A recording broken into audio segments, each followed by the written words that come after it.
U.S. Farm Report weather is brought to you by H&S Manufacturing. Maximize baleage yield with less time and effort with the LW1100 Line Wrap Bale Wrapper. You can wrap round or square bales, and the automatic operating mode allows for a one-person operation.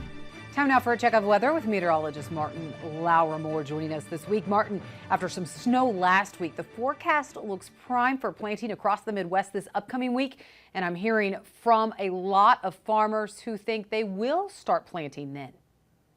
Yeah, the first low has made its way off into the Atlantic, and now we're already watching for the next one. So you see this ridge that's kind of developing in the eastern part of the U.S. This right here will make things a little bit on the more mild side for some of us. You can see the leftovers of that low. It's made its way out onto the Atlantic. This is going to continue its way out of here, but already looking at another one. We're seeing this one pushing its way into the central part of the U.S. This will move through into that Sunday and Monday. And of course, Monday, a lot of you getting out to see that eclipse. We're going to be kind of around the edge, right along that line. You can see where the line will go for that line of totality, continue its way upwards across parts of the U.S. And that's going to be a little bit of a double-edged coin. A lot of those places to the north of the eclipse will be a little more cloudier. South of the eclipse, maybe a little bit on the drier side. So we're hopefully going to be seeing that much better improvement. But what we're looking at in the future as well is how much warmer we're going to be getting. Most of the country is going to start seeing temperatures getting well above average. When that low makes its way across the U.S., it's going to leave behind some pretty warm air for the western parts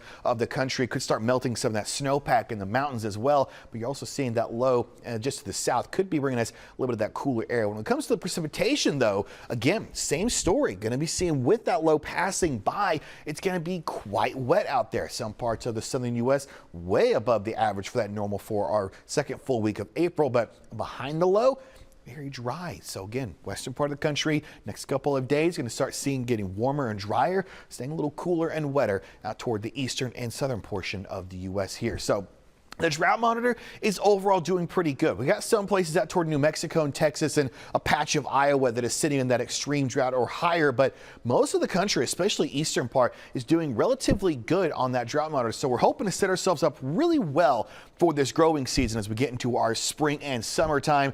Really don't want to stop that rainfall once we get into that summer, am I right? But as we get into next several weeks, we're going to be watching this pretty closely on the drought monitor. But the rainfall over the next 7 days, still seeing more of that pushing through. Again, not expecting much for southern parts of New Mexico, places that really do need some of that rainfall, but plenty of the rain going to be coming in across parts of the southern U.S., especially in Louisiana, Mississippi, and Arkansas.